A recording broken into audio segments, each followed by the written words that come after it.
صل على محمد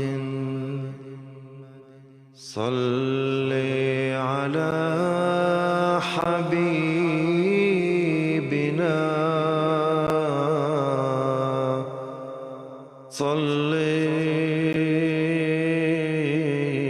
على محمد صل على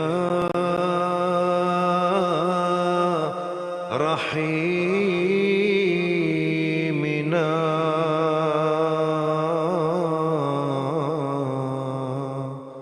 صل على محمد صل على كريمنا صل على محمد صل على نبينا صل على محمد صل على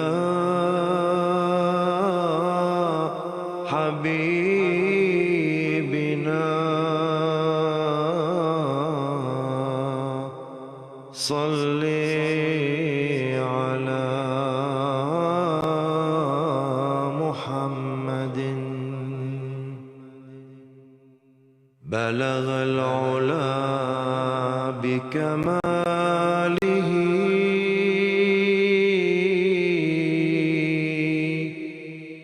كشف الدجى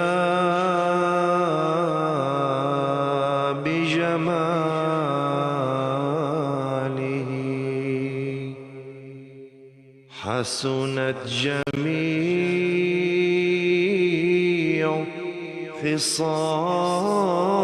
خصاله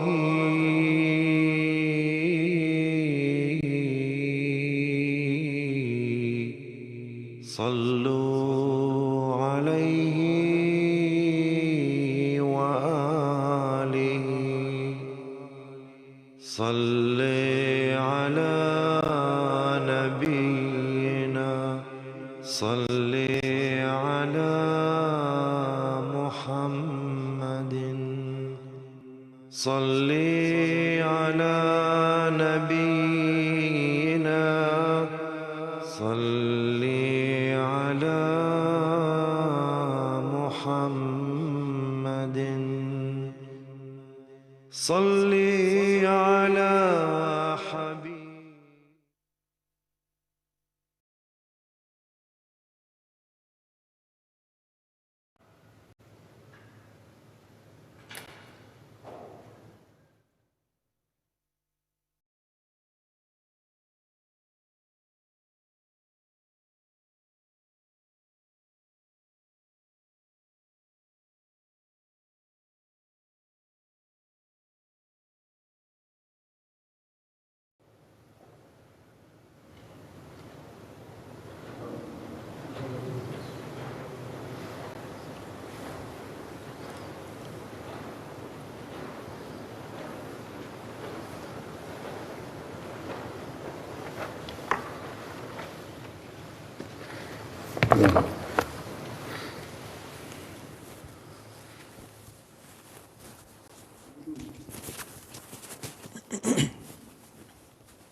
الله أكبر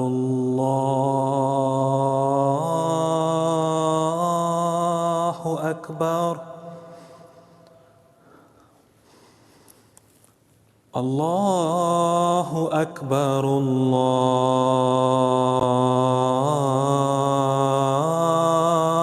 الله أكبر أشهد أن لا إله إلا الله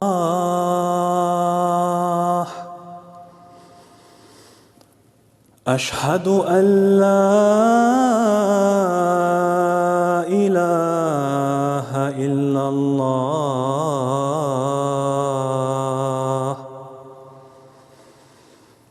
أشهد أن محمد رسول الله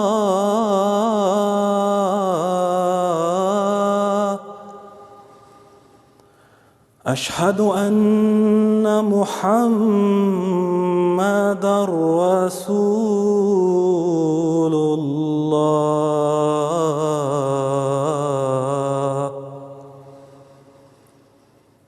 حي على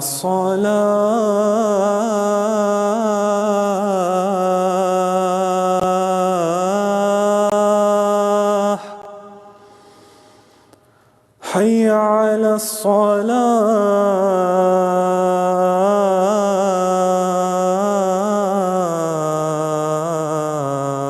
الصلاة حي على الفلاح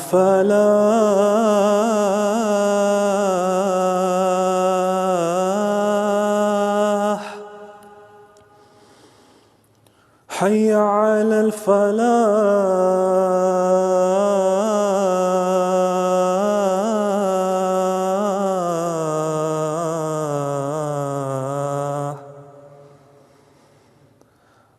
الله أكبر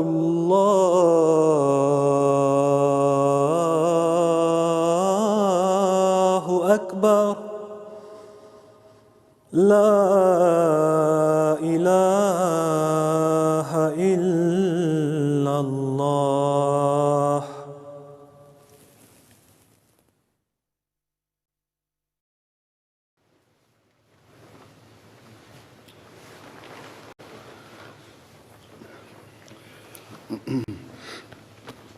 السلام عليكم ورحمة الله.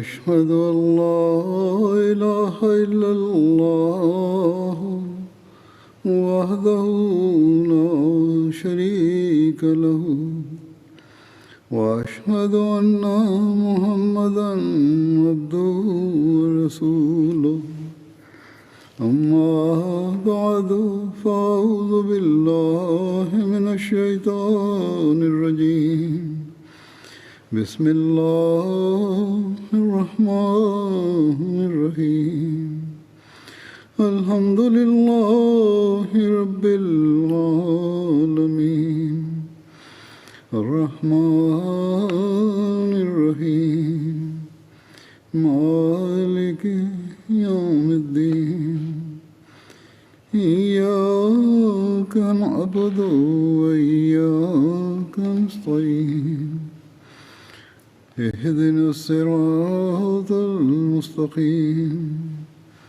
صراط الذين أنعمت عليهم غير المغضوب عليهم ولا الضالين.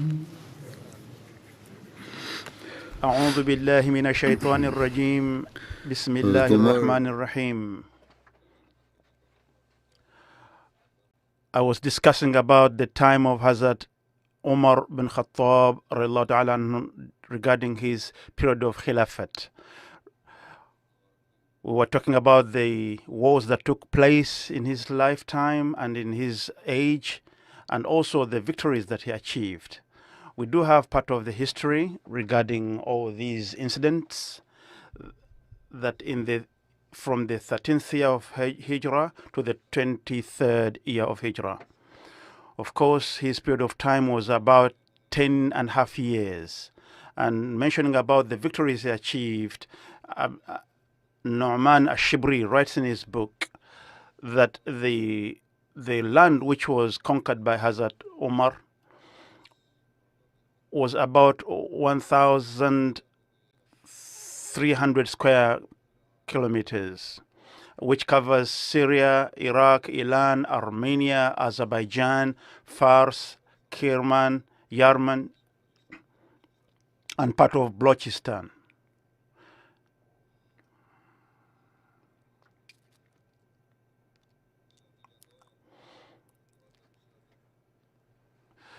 The period of war had started in the time of Hazrat Abu Bakr, and in the time of Hazrat Abu Umar, the Muslim army were already busy fighting in other areas, and there were so many war fronts at that time, and this continued. This continued from the time of Hazrat Abu Bakr to the time of Hazrat Umar radiallahu ta'ala anhu. What happened in Hazrat Umar's time, and which is quite significant, is that in spite of Hazrat Umar's being so busy, at every victory that was achieved by the Muslim army, Hazrat Umar took part in that battle. Though he did not attend as a commander in all those battles, but he gave orders to the commanders that fought on different fronts. And we find that the news that we received from the places that were conquered by Hazrat Umar, there was a direct communication between Hazrat Umar and his commanders. He sat in Medina, making it the command center, and he used to give them orders, and also would tell them about those areas. He gave them such instructions as if Hazrat Umar knew exactly how the areas were and what needed to be done there. It was as if those areas were in front of him. Hazrat Imam Bukhari in the book of Bukhari writes about Hazrat Umar, and he says, وَقَالَ عُمَرْ رَضِيَ اللَّهُ تَعَالَى عَنْهُ إِنِّي لَا أُجَاهِرْ جَيْشْ وَأَنَا فِي الصَّلَاةِ. That Hazrat Umar used to say that I prepare my army while praying. He used to be so much engrossed in pondering what to do that he would even plan while he's praying, supplicating before Allah. That's why we see that at different places, all the commanders following his instructions, the army was able to conquer very difficult places, and they came through difficult times, and they achieved victory by grace of Allah. Sayyid Mir Mahmud Ahmad, he wrote a maqala, he wrote a thesis regarding about Hazrat Umar's time, and the research cell has taken some notes from this research. But these have been also checked, the facts have been checked and compared with other facts. And this is in regards regarding the victory of Iran, Iraq. And he writes that there was a war between the Muslims, and Hazrat Umar fell sick. So the orders delayed in getting to the army.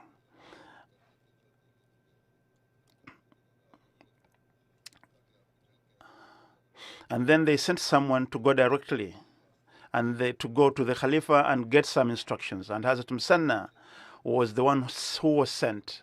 And when he went to Medina, this was in time of Hazrat Abu Bakr, and Hazrat Abu Bakr said, he called Hazrat Umar and gave him an instruction. He made a will, and he said, listen to whatever I'm saying, and listen carefully to whatever I say. And you have to act upon whatever my instructions I'm giving right now. From now on, as Abu Bakr was saying that I may die even today, but even if I die today, you must continue to command my army, and you have to send Musanna. But if I don't die and I die in the night, then you have to again send my instructions through Musanna. My passing away should not stop you, should not hinder you in discharging God's commandments. You have seen at the death of the Holy Prophet ﷺ what I did. There wasn't any hardship that faced mankind before then.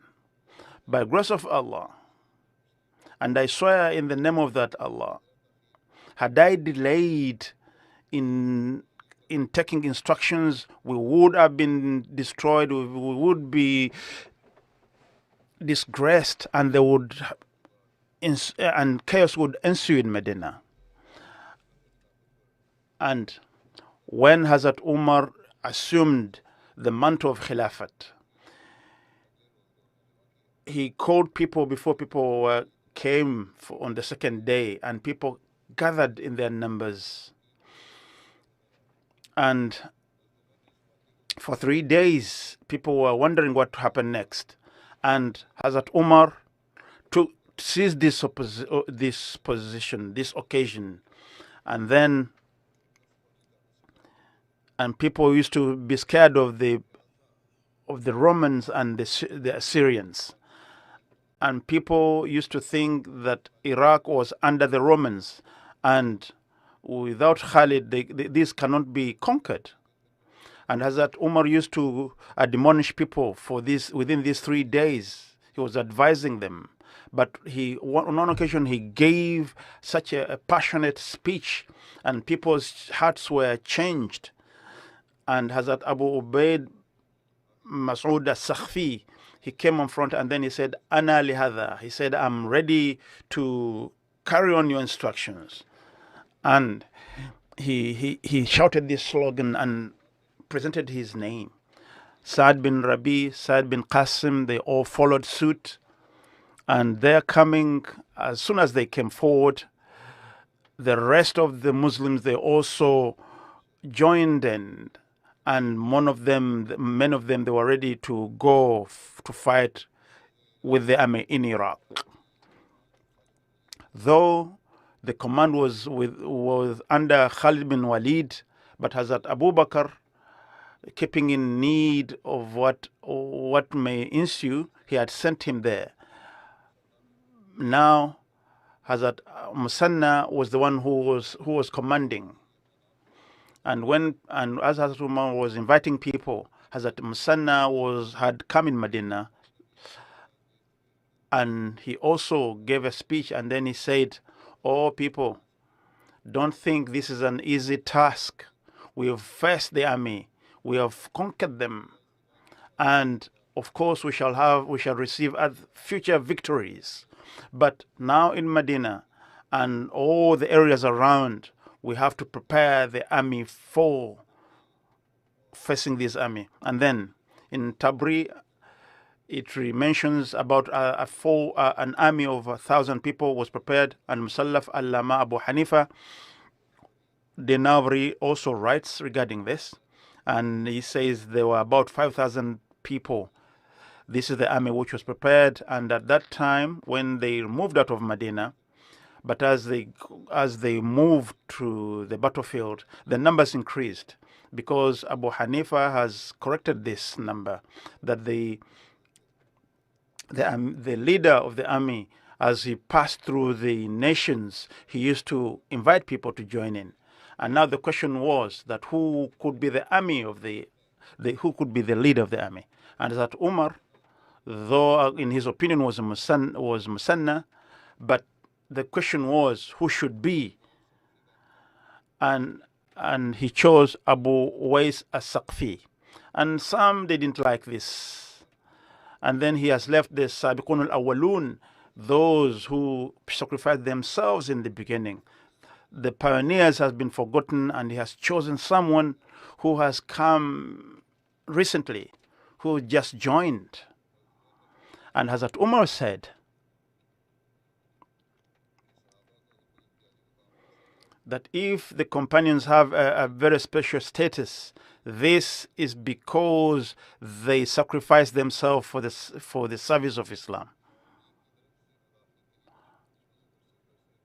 And they fight in the way of Allah for God's sake. But now they have foregone their priority. And now the first one who has come, who has presented himself first, I've chosen him to take lead. And Qais bin Walid, he said labaik to the to the call of Hazrat Umar. And then he said, had you responded before Qais, I would have chosen you. But Hazrat Umar explained the reason why. Because said we need someone who is very composed. And Khalid bin Said is a very quick-tempered person. And Hazrat Umar, though he gave the command to obey it, but the Holy Prophet ﷺ, he did not forget the service of the companions of the Holy Prophet ﷺ, what they did before. That's why he had told Umayyad that he should take counsel with the companions of the Holy Prophet ﷺ. This is in the books of history, and it is in the book of Tabri, where we have the detail of this incident.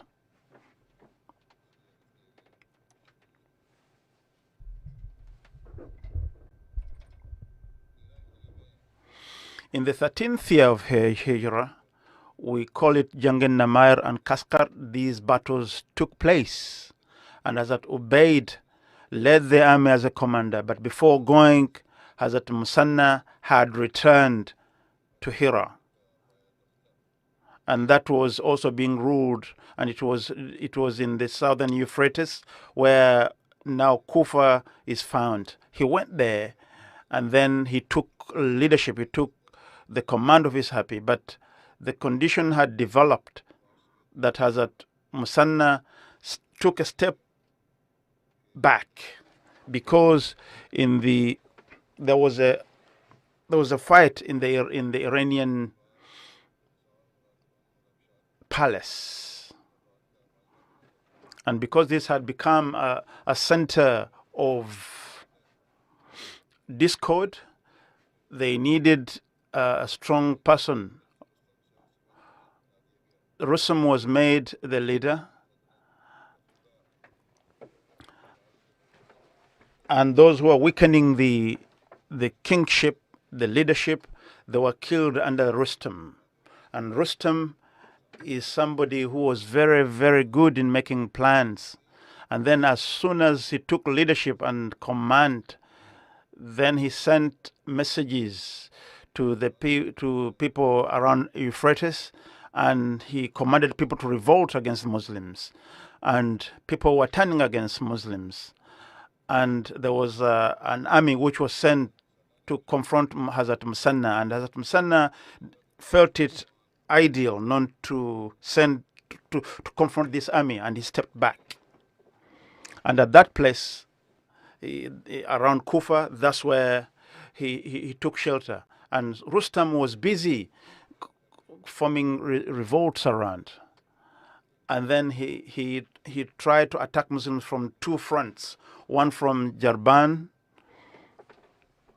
and this is a position in Namarik, which is around Kufa area. And the next army was from Narsi, which was under Narsi from Kaskar. That's the area where it was coming through. And this is near Dajla.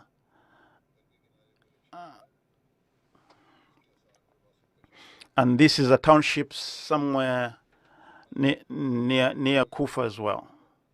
Hazrat Musanna had only returned from Medina, and then another commander came from Medina and met him in Khafan. This is a place near Kufa as well. And with a few thousand Muslims, they received support when the condition in Iraq wasn't that ideal for the Muslims, and the conquered areas was falling back into the hands of the opponents.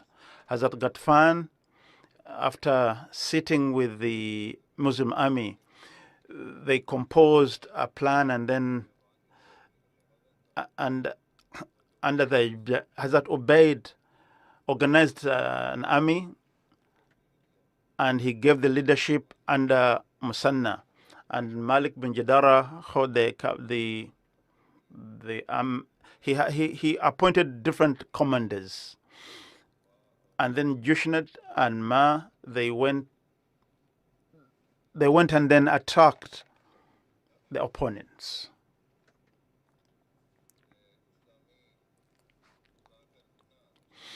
We find the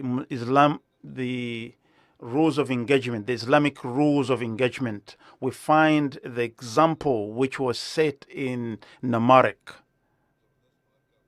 There was a strong battle, and the Iranians were defeated. Jaban was the leader, the commander, and was apprehended alive. But Khiza, who caught him, did not recognize him. And Jaban was given money, and then he bought his freedom. But then he was arrested again. And then he was brought to Hazrat Ubaid, and he was told that Jaban, what position he had in the Iranian army. But Hazrat Ubaid, in spite of knowing his position, what it was, knowing that he had already bought his freedom, he did not allow it to be wrested once again. People, though, insisted that Jaban had a higher position. He was almost a king. He said, but I cannot fall prey of this sin. And then he was freed. This depicts the true rules of engagement which are presented by Islam. And this is how we can understand how Muslims did not violate the rules of engagement during the time of the earlier Muslims. There was also Sakatia, another battle which happened when the Iranians were defeated from Naria, then which was being led by Nasri. Abu Ubaid went to Qaisar, advanced to that place. And the Iranian leadership, this was a very strategic place. And the command was under Vandia and then Terevea. These were two relatives of the king of Iran. They were commanding that army. And the news had reached to the Muslims. And Rustum, knowing what was happening from the other side of the Muslims, he organized another army to, before Nasri returned, he sent an army to Kaskar, and then they attacked. And the place called Sakatia, that's where the battle took place. And after a huge battle, by the grace of God, the Muslims conquered the enemy. And after that, Hazrat Ubaid around Kaskar, at different places, he organized people. He organized different groups, army, to flush out the pockets of the opponents. There was also another battle which took place in the 13th, which is Morosma. Qasia and Morosma is a place where the Jalinus, there was a battle that took place there, who came to support the opponents. Under the leadership of the Muslim opponents, one army was sent to Kaskar, and Abu Ubaid had received intelligence about the advancement, and taking advantage of this, before Jalunus's army arrived, he prepared an army, and then he inflicted pain and losses to the opponent. In Jalus, Baqusi Asa, this is the place where they fought.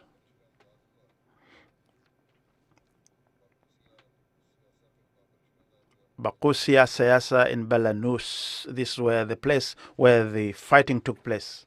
And this is somewhere in Kufa. This is a place called Baruswa and Baqusi Asa. These were two villages which are next to each other. And Abu Ubaid, when he arrived in Baqusi Asa, And after brief fighting and the Iranians suffered defeat, he stood and said, Abu Ubaid, he took hold of the position, and then he flashed out the enemies who were around. And we find this in the book of Tabri. And Bradri has also written from Jalinus. They had surrendered, and Ibn Asir has supported the narrative of Tibri instead.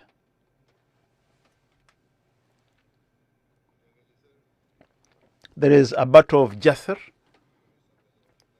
which I've talked about before.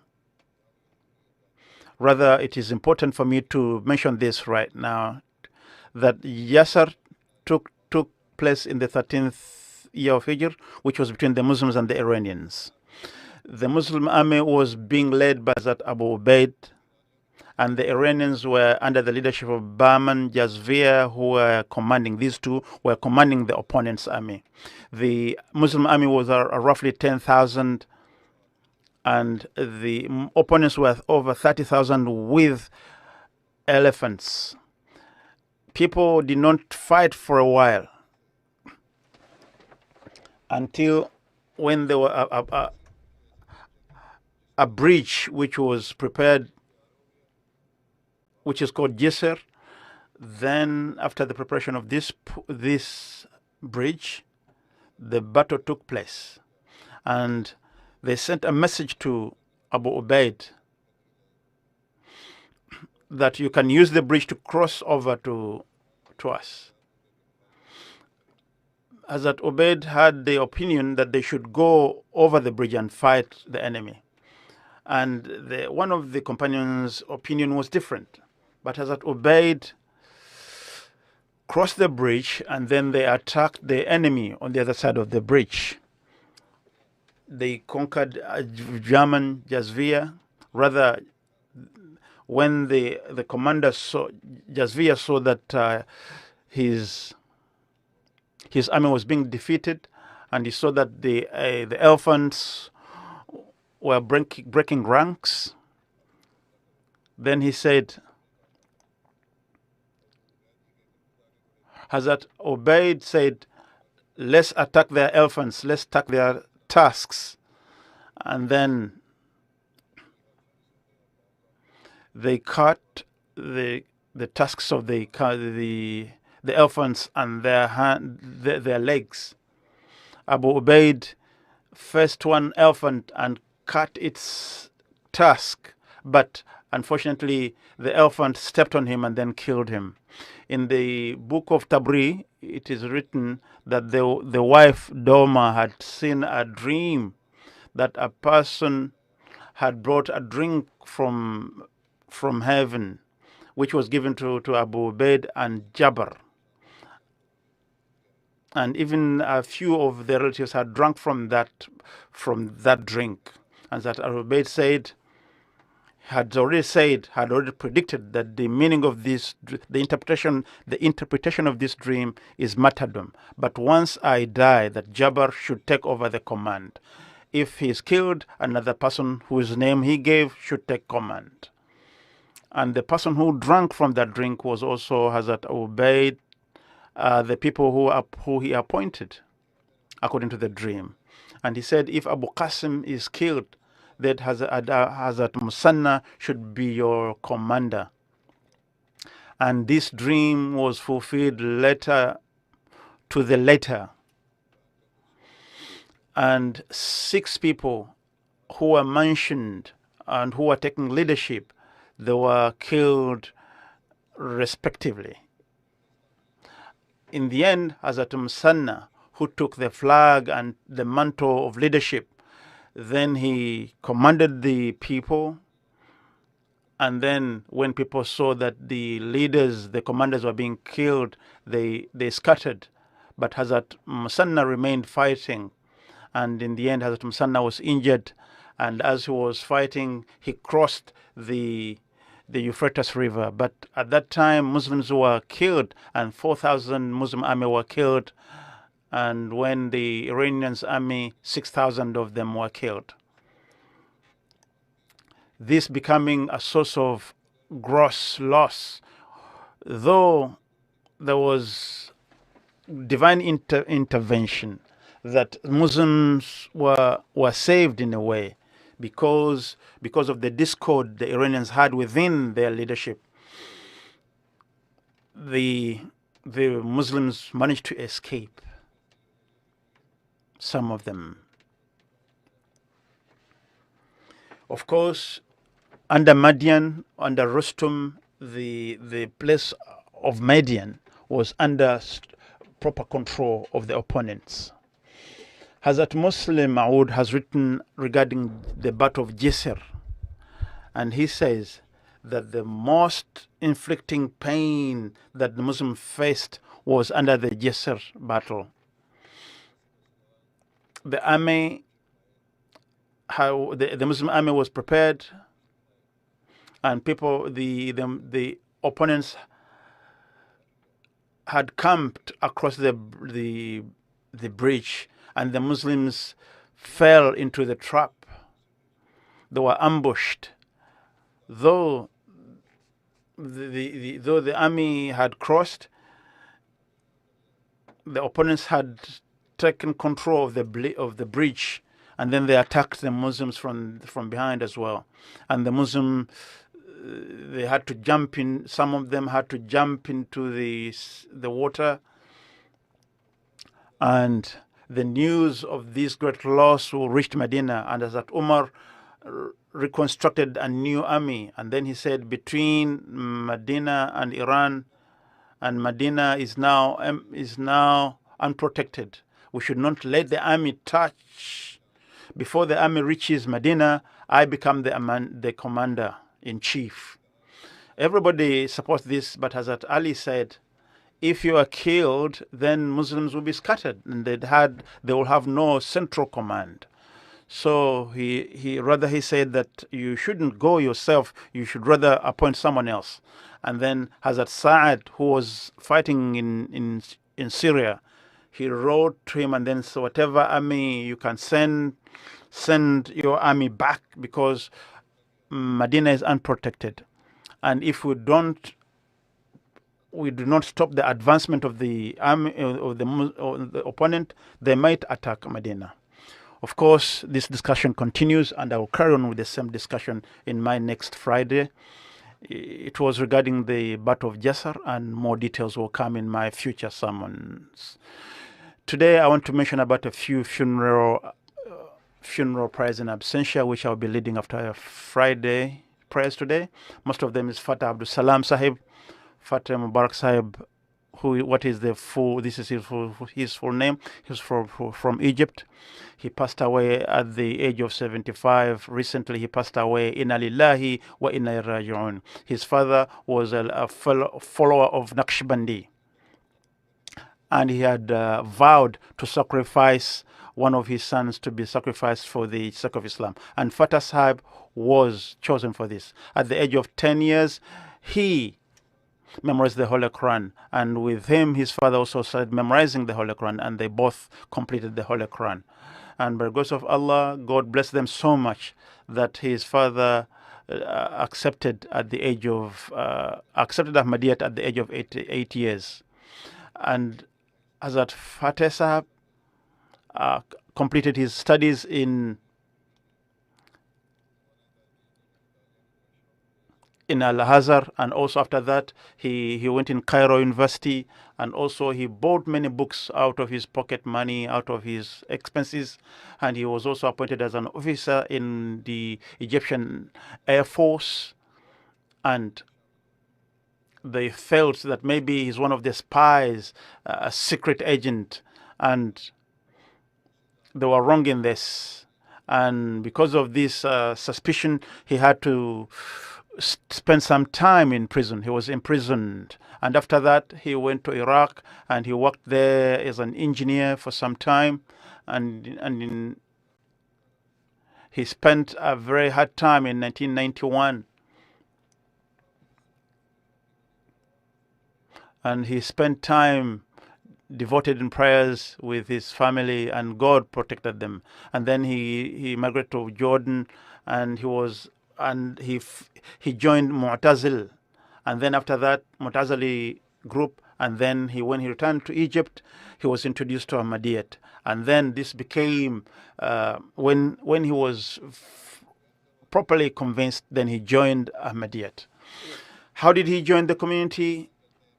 Fatih Sahab writes himself that in 1995 there was Ibn Khaldun, where there were lectures which used to take place, and I was given a chance to lecture, not only to lecture but also to hold question and answer question.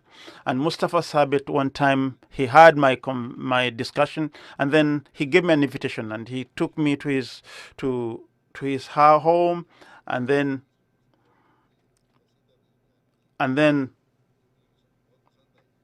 after listening to the conversation in his house, I was interested. And when I asked Mustafa Thabit Sahib that this detail about the killing of Dajjal as given by Muslim Maud,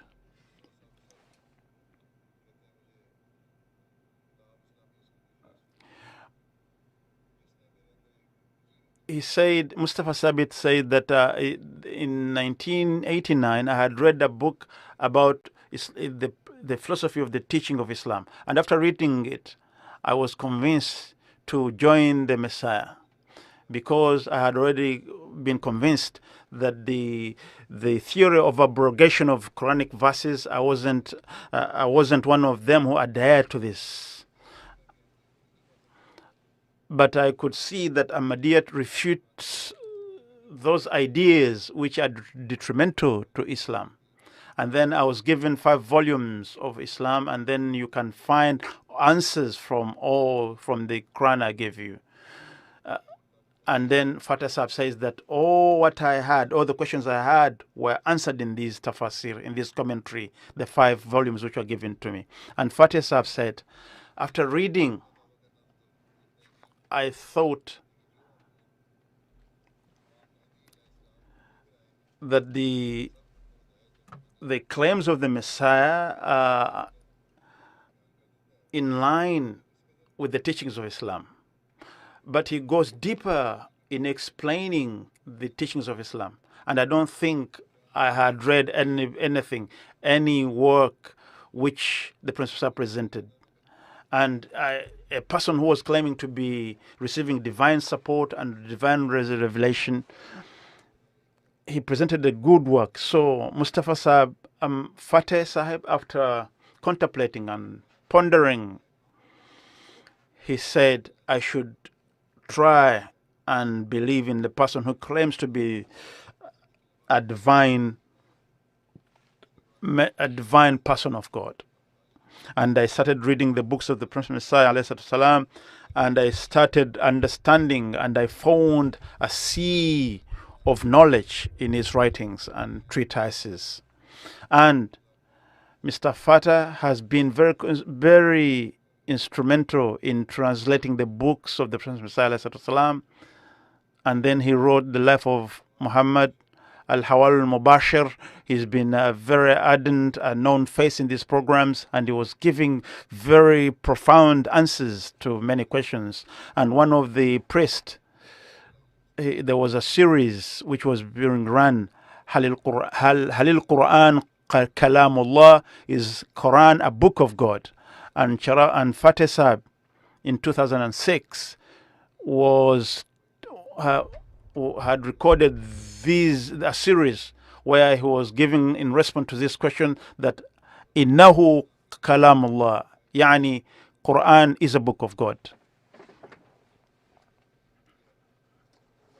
And there were also the book Ruhul Qudus, the Holy Spirit, and then it was well accepted.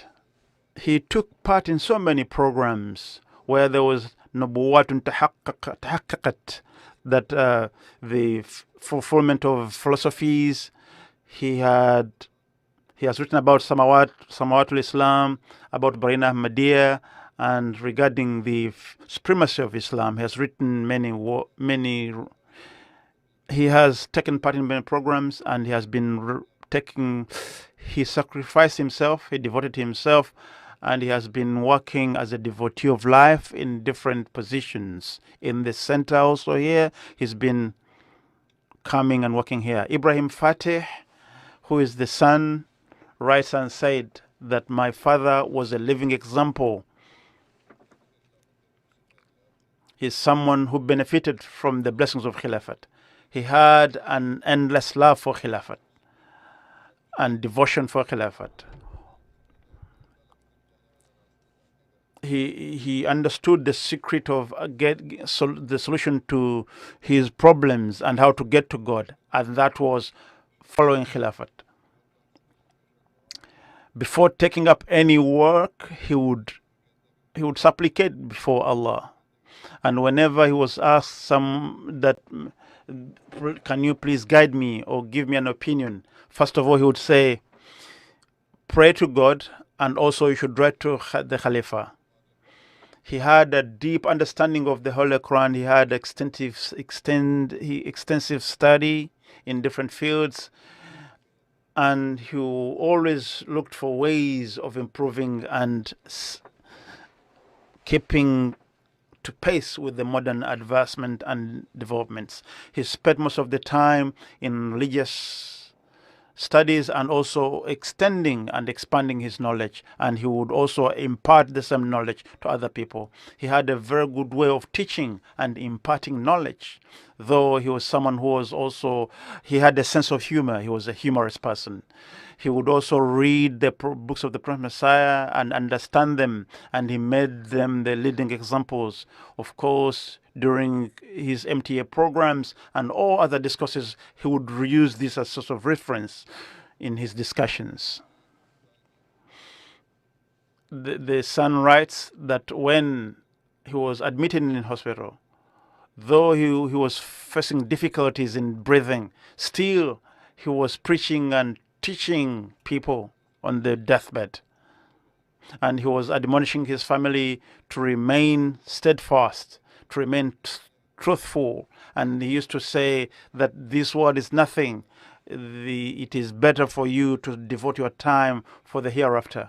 You should look forward into meeting Allah. Even he was passionate and anxious to meet God. Even the son says that my father told me that you should read the Surah Al-Fatiha and the Durud Sharif. And it's God who knows the cure for everything. Of course, the medics, they can try, but I don't care because I'm so anxious to meet my God. I don't care whether the medicines work or not, because it's only with the command of God that the medicine would work. And the wife writes that my husband would spend most of the time outside preaching, and because of the blessings for this, God has given a very miraculous way of achieving many things within our family. Dr. Atham Hilmi Ashafi writes regarding the deceased that our brother and our teacher, Mr. Fateh, was such a special person regarding whom God says that minal mu'minina rijalun, that among men there are some who have already fulfilled their vows. And then he writes that I found him to be a very special person. I found him who understood the true attributes of God, and he loved the Holy Prophet Muhammad sallallahu alaihi wasallam and the Holy Quran. He loved the Surah Al-Fatiha, the commentary of Surah Al-Fatiha, and he loved the commentary made by the Prince Messiah, and he would hold this discussion based on the writings of the Prince Messiah in the commentary of Surah Al-Fatiha. He loved Qadian to bits. He was a very knowledgeable person, and he writes one incident that in 2018, when we attended Jalsa Salan in Qadian, when I reached Qadian, I was given accommodation in the place of Wasim accommodation. and he started discussing with me about Brahim Ahmadiyya. He loved Qadian so much, and he used to say about Qadian that this is our beloved village. This is the township of our beloved, the Prince Messiah ﷺ. I've seen different places around the world. I've walked around, and he says that Fateh Sahib knew other places, but he knew Qadian from every corner. From every corner, we went to Batul Zikr, Batul Fikr, and different other sacred places. But I couldn't keep pace with him. Before we left,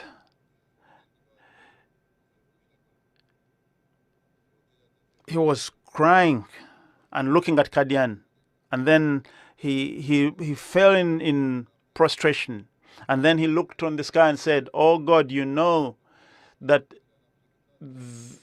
much I would love to live in this place near your beloved, the Prince Messiah. But we shall have to leave this place. I have to leave Qadian because they were told that they were about to leave Qadian. This is the day when they were about to leave, and this is what he's writing about." And he said that, "God, everything happens under your command. Without your command, nothing happens, and laws are broken by your command. I would love to spend more time here." And the car came to take them, and then the luggage was put in the car for Mr. Fateh, and then Fateh Sahib said, "Allahu Akbar, Allahu Akbar."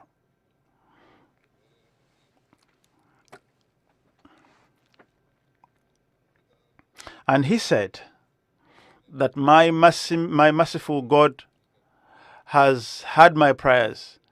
He said that my God has changed my journey plans, though they were ready to go. And then he said, as we came there, he told him, Fateh Sahib hugged the writer, that look, God has listened to my prayer, and look, now the flight has been changed and I can have more days to stay. And then the people, the flight was not that day when they were come to be collected, rather it was on a different time. And then it is said he knew that he was going to pass away, and he told Hussein about his passing. And there was a program which we were making for MTA, and he gave him instructions on how to make the program.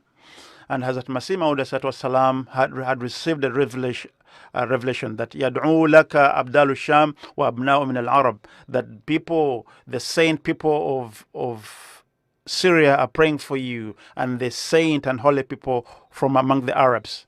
And Hussein says, God knows the best and when the death was happened, but I had already known. And of course we know that wherever the Arabs have accepted Ahmadiyyat, Fateh Sahib has traveled in these people, and we see that people from among these groups, they are very sincere devotees who pray for the Prophet Messiah and have devoted their time for the service of the community, and they show love for the Prophet Messiah alayhi salatu wasalam. And Hatam Sahib also writes that the Prophet Messiah alayhi salatu wasalam and his books and the poems the Prophet Messiah wrote, Fateh Sahib used to love them dearly. And everyone would see that the belief of the belief of Fateh Sahib regarding Khilafat was evident from his words and actions. He was a devout and ardent lover of Khilafat. And I have seen it myself. The love during the audiences I had with him. You could see in his eyes the love flowing from him. And he had a very high regard and respect for me. And of course, he would bring certain subjects. And I would even sometimes I'd tell him to make more research or make changes on the research he had brought before me. this was an ardent supporter. He was a ardent lover of Khilafat and a great supporter. Salim Sab writes that Fateh Sab was a very special person. He was a very humble man. He would even come and meet us very humbly. Though we're younger in age, he had an open-hearted person. Whenever he committed a mistake, he would come and then seek apology from the one offended, and he would kiss your hand and seek forgiveness from you. He's a person who had knowledge and who had spirituality within himself. He would remind us about our duties. He was a very humble. He was great in meekness. And of course, I'm aware people have offended him. People have gone against him in many ways. But even if a wrong word came out of his mouth, he would immediately seek forgiveness. He would even write to me that whatever he has done, that I've offended someone in this way, he would write to me how he has offended someone, and he will write to me what he has written for seeking forgiveness. Tamim Sab writes, and then he said that Islam can never be, nothing can be rectified without Khilafat within Islam. He guides us, and we need the Khalifa who would decide and settle all our disputes, and who should guide us towards God. And he was always ready to leave whatever is not approved of the Khalifa of the time. And whenever he used to come and meet you, he would meet you with a lot of happiness. And even after the mulaqat, after meeting the Khalifa, he would be very happy and he would discuss how the mulaqat went with Huzur. And Saima Sahib also writes that I had seen in a dream, and which was a true dream, that I had seen that I was sitting with my sister, and someone had said that an angel was sitting, and then the angel talked to Fateh Sab, and then he said, what a clean person this one is. And one of the Arab Desk member writes that person, Mr. Fateh Sab, was full of meekness and humbleness. He was a very humble person. He says, I don't know how many times he's read Brahim Ahmadiyya. He would come up with different angles of explaining the Brahim Ahmadiyya itself. Those who have attended Jalsa Salana, almost you know him. He's someone who would, at the end of Jalsa Salana, come out with very loud slogans. And he was unique in the way he chanted these slogans. May Allah enable his family to walk in the footsteps of the deceased, and may Allah elevate his status in heaven. Allahumma ameen. The next one I'm talking about will be Razia Begum Sahiba, who was the wife of Khalil Muhammad Sahib, who was in Canada, and is the Sabiq Amir in charge of Sierra Leone. She passed away recently. Inna lillahi wa inna raji'un. Khalil Sahib writes that my wife, Radhiya, after a long time in service, he has worked with me, and also has worked with me, especially in Africa, and she's been able to welcome and serve many people of Africa. She had the opportunity to serve with her husband in different places of Africa and elsewhere. She's someone who took precedence in sacrificial practices, and she's been survived by 3 sons and 3 children, and she was a Mosi. May Allah forgive her and elevate her status in heaven. The next one is Mutarma Sahila, who is the wife of Sultan Mubashir Sahib, who passed away also recently due to heart attack. Inna lillahi wa inna ilayhi raji'un.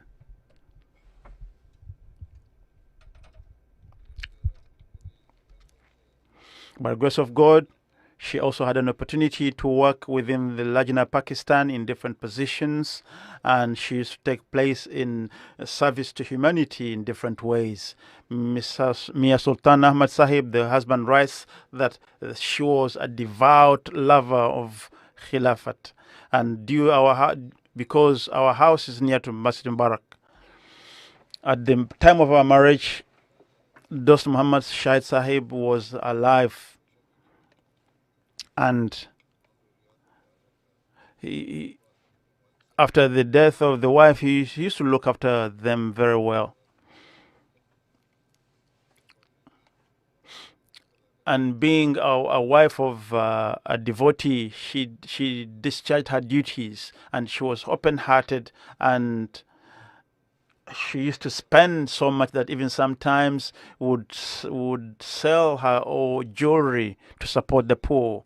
She was a Musi, by the grace of Allah, and she has cleared her dues of chanda in different. She took part in different schemes. Rather, she would even give chanda on behalf of her deceased family members. She was a devoted member, punctual in all prayers, the five daily prayers and tahajjud prayers as well. May Allah forgive her. She's been survived by 2 sons. May Allah enable them to bear the loss with patience. And Dr. Saab, also, I pray that he bear the loss with patience and steadfastness. The next one is Ghuswan Al-Wazawani Sahiba, who was in Turkey, passed away recently. She's a Syrian who was living in Turkey. She passed away recently. Inna lillahi wa inna ilaihi raji'un at the age of 42. She was sick for a long period of time, and she was a Mursi. The president of Turkey, Sadiq Batsab, writes that in 2015 she migrated from Syria to Turkey, and she was appointed as the president for Lajna, and till her death she was serving in this capacity. Even on the deathbed, she was discharging her duties. She used to do tabligh via the internet, and many Syrian Ahmadis have been taught and also guided to the truth through her. She was a very hospitable person and a charitable lady. May Allah forgive her and elevate her status in heaven. Amen. Like I said, I'll be offering their funeral prayers after the Friday prayers today, inshallah.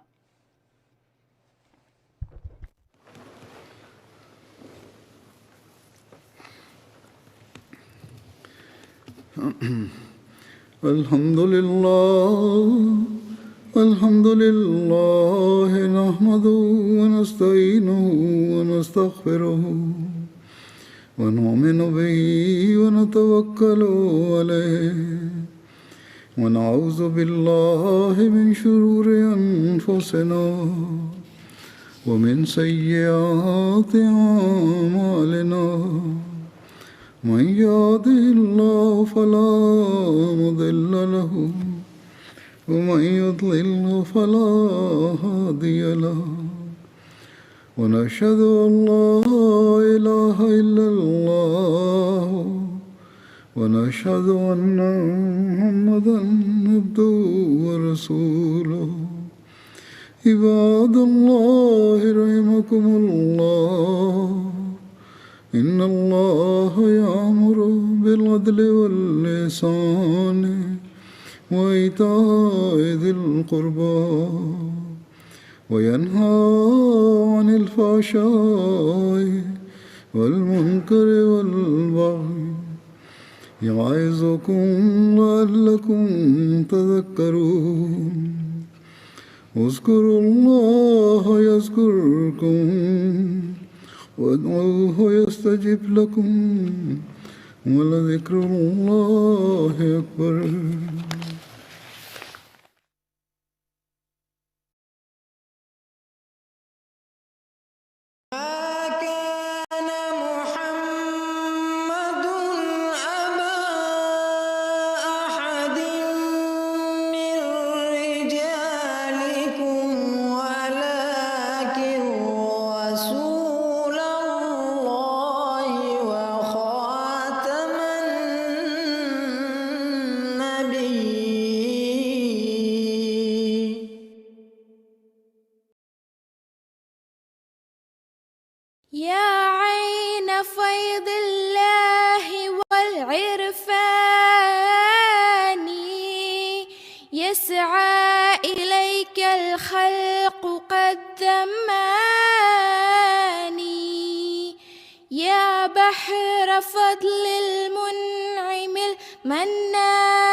نبيك دائما في هذه الدنيا وبعث ثاني.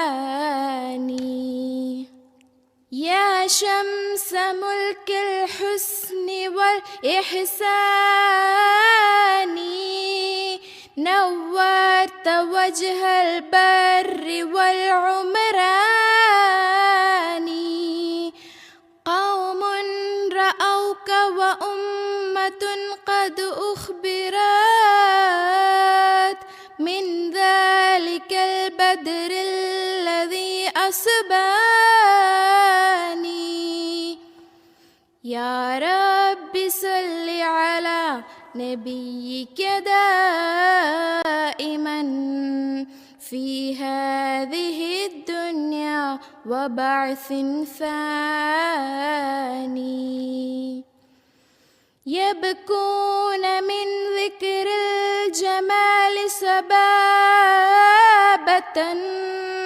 وتألما من لوعة الهجران. وأرى القلوب لدى الحناجر كربة وأرى الغروب تسيلها العينان. يا رب صل على نبيك دائما في هذه الدنيا وبعث ثاني. يا من غدا في نوره وضيائه كالنيرين ونور الملوان. يا بدرنا يا آية الرحمن أهدى الهداة وأشجع الشجعان. يا رب صل على نبيك دائما